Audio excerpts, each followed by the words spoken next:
মৃত্যুর পরে বিসমিল্লাহি ওয়া আলা মিল্লাত রাসূলিল্লাহ বইলা কবরের মধ্যে যখন রাখবে, আমার মদিনাওয়ালা বলবে আমি তখন আর মদিনায় থাকি না, আমার প্রেমের আশিক আমার সুরাত নিয়া আমার রঙে রঙিন হইয়া তার কবরের মধ্যে সমাধিত করা হয়েছে। আমার মদিনাওয়ালা তখন মদিনায় থাকবে না, এই মহিষমারীর গোরস্থানে নবীর আশিকরে মাটিতে শোয়াইবার আগে আমার মদিনাওয়ালা উনি ওনার দুইটা রহমতি হাতে আমাদেরকে কবুল করে নিবে। ওই মদিনাওয়ালার রঙে রঙিন হইয়া কবরে যাওয়া দরকার আছে না নাই?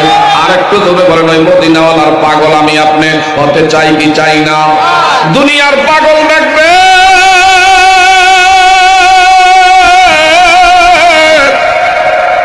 রাস্তায় যখন কেউ ঢিলা পাটকেল মারি, সে যদি আমার ভাইরা রাস্তার ইটা খুইলা কোনো ব্যক্তির মাথায় আঘাত করে জখম করে, দেশের প্রচলিত কোন কোর্টের মধ্যে আমার ভাইরা আইন আদালতে বিচার নিবে না, কোন মামলা দেশের আদালত নিবে না, বলবে রাস্তার পাগলে তোমারে মারছে।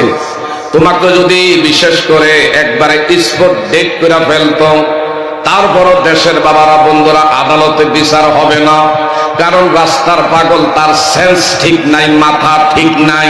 কথা ধরে বলেন ঠিক না ঠিক?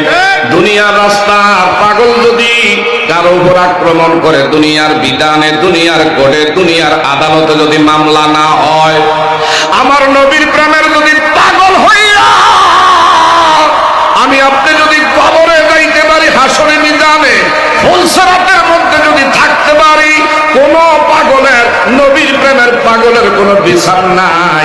বিনা বিচারে নির্দ্বিধায় আমার আল্লাহ নবীর পাগলরে জান্নাতে পৌঁছায় দিবে। আমরা কি নবী মোস্তফার কদমে থাইকা কবরে যাইতে চাই কি চাই না? এই নবী পাইতে হইলে ওলি আল্লাহর দরকার আছে না নাই? এক দল বের হইছে আলেম নামের জালেম, তারা বর্তমান সময়ে বড় ফিতনাবাজ। এরা ওলি আল্লাহর কথা শুনলে চুলকানি শুরু হয়, অ্যালার্জি শুরু হয়ে যায়। ওলি আল্লাহর কথা তারা শুনতে পারে না, মানতে পারে না।